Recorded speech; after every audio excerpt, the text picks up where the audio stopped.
On now to our second debate this evening. Some would say that the Minister of State for Home Kiren Rijiju was spot on when he said that when he agreed with remarks that people in North India enjoy breaking rules and that nothing changes until they face the danda.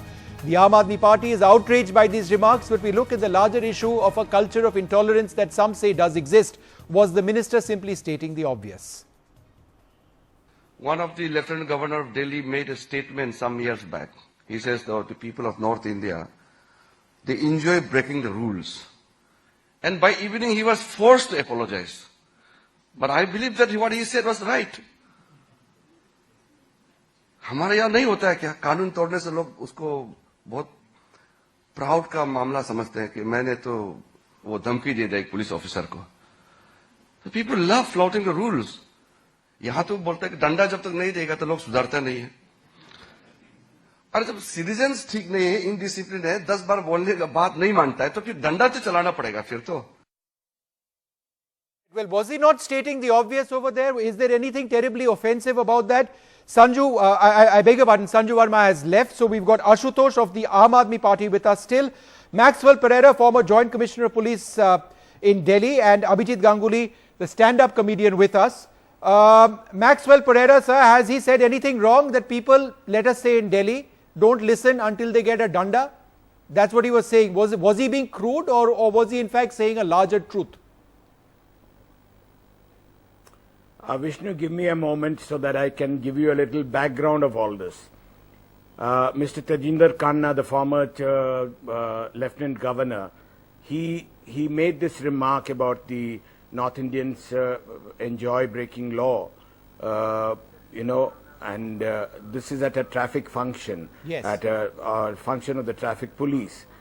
Going back, when I joined the traffic police as chief, there was a sparring, a joke between my Bombay counterpart and me. He was a brawny Punjabi, and I used to tell him that, you with your brawn are, all that you are doing is show yourself to a disciplined people who normally followed the law. And whereas me, a Sida Sada South Indian, coming here and trying to discipline unruly people. This was a joke between us. And these are kind of things that normally used to be said in the country. There was nothing unusual about it. Nobody got worked up over it. It's like everyone then considered that below the Vindhyas, there was that much more respect for the law than above the Vindhyas. Okay. These are kind of comments which were there. Nobody got worked up over it. Nobody gave political color to it.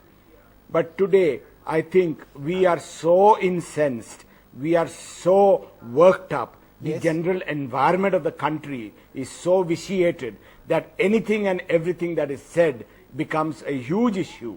And especially when it is said by a politician, it becomes, I take your point. Abhijit Ghosh, let's look at Delhi for a moment. Abhijit Ganguly, I beg your pardon. Rape, road rage, no lane discipline. Everybody knows the police commissioner.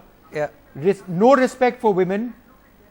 So basically these are things that's that, Delhi for you. all this while everybody has been saying behind closed doors, right, that, North India, typical North Indian mentality, and everybody has been saying this, and I absolutely agree with Mr. Pereira that everybody is unnecessarily getting so worked up about it, that how dare he says this, how dare he says it. In fact, it's hilarious if, like if you tell Punjabis themselves that, they are saying that all North Indians are like this, Punjabis themselves, the most offensive part they'll find is, how dare you club us with, people from UP. So that'll be the thing that works them up, and that's things that we can actually say and not just get so worked up about it. It's all right, let's just not be so offended about everything.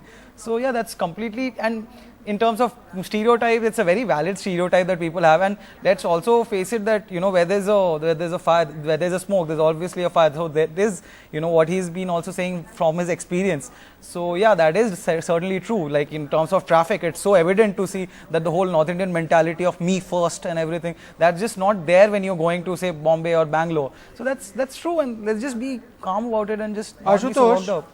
Why are you so incensed with these remarks made by Kiren Rijiju? Are you trying to score political points? Do you not accept that there is some truth in what he is saying? Vishnu, there are the two things. If anybody is trying to stigmatize a particular community, do you think it's a good thing to do? This is the country which has preached for thousands of years. Stigmatized, really? Stigmatized. Come on. Like that's a little harsh. Baba, let me complete. I didn't disturb anybody. Yeah, true. Fair enough. Did I disturb anybody? Please listen to me now. We are living in a plural society. We are living in a diverse society. There is a diversity, and everybody is supposed to respect the sentiments of each and every community. That's the basic fundamental rule. You just can't stigmatize a particular community, North Indian, that they only break the rules, as if others don't break the rules. No, but you could be a South Indian living in North India, but being part of Delhi, you would still break the rules. If somebody says, it's not about North Indians. It's about people who live. Somebody said about Marathis, about Tamilians. Do you think it's nice? Ashutosh, if you and I were to go on a drive for about 50 minutes anytime, anywhere in Delhi at 10 o'clock at night, what are the chances that we will find a case of road rage happening over there? And compared to say other Vishnu, like Bangalore are you or trying Bombay, to tell me that there is no road rage? Are you trying to tell me that there is no road rage in Mumbai? There is no road rage in Chennai. There is no road rage in Calcutta. There is no road rage in Ahmedabad. There is no law breakers in any part of the country. Only North Indians break rules. Only they, and since they break rules, that means they are the criminals. What kind of discussion we are having over here? If people are breaking rules, why they should be stigmatized and identified just because they belong to a particular place? Okay, Maxwell Pereira. Lawbreakers are lawbreakers. My friend Ashutosh says that I have let out a gross generalization and that I cannot back what I am saying with numbers. Now, the fact is I can't. That being said, as a former cop yourself, do you not believe that these instances of anger and rage and violence and the lack of respect, how does one quantify respect? That's a larger question. Exists more in Delhi than elsewhere? Maxwell Pereira? Vishnu, I find this whole debate so hilarious. You know, there is crime everywhere. There is, there is murder everywhere. There are kidnappings everywhere. There's no crime that is sort of not committed in any corner of the country. It doesn't mean that South Indians do not violate. It is just a general feeling of the people that has been voiced for generations. I'm talking of 30, 40 years ago, 45 years ago when I came into Delhi. This was the attention, a Sida Sada Bola Bala South Indian landing up in, Delhi or Punjab and, trying to fend for himself, is a traumatic situation. Believe me, I am talking of myself. Okay. I have survived. It's not that one doesn't have that, but then this is the perception. Okay, it's a perception issue. Fair enough. It's a perception issue, I think. 1 second. Perception of a But North what is Indian it backed on? is that anyone below the Vindhyas is a Madrasi. I used to get worked up because I was not a Madrasi. But that's a perception of the North Indian. But Ashutosh, I'll tell you what is not a perception. Mr. Chidambaram of the Congress, when he was Home Minister, had said something similar. He'd blamed migration from neighboring states into Delhi, people living in unauthorized colonies in Delhi, as being responsible for Delhi's rising crime graph. He was shouted down at that stage. So these remarks which have been made by Mr. Rijiju are not the first time remarks like this are being made. Ashutosh. Yeah, that's my objection is.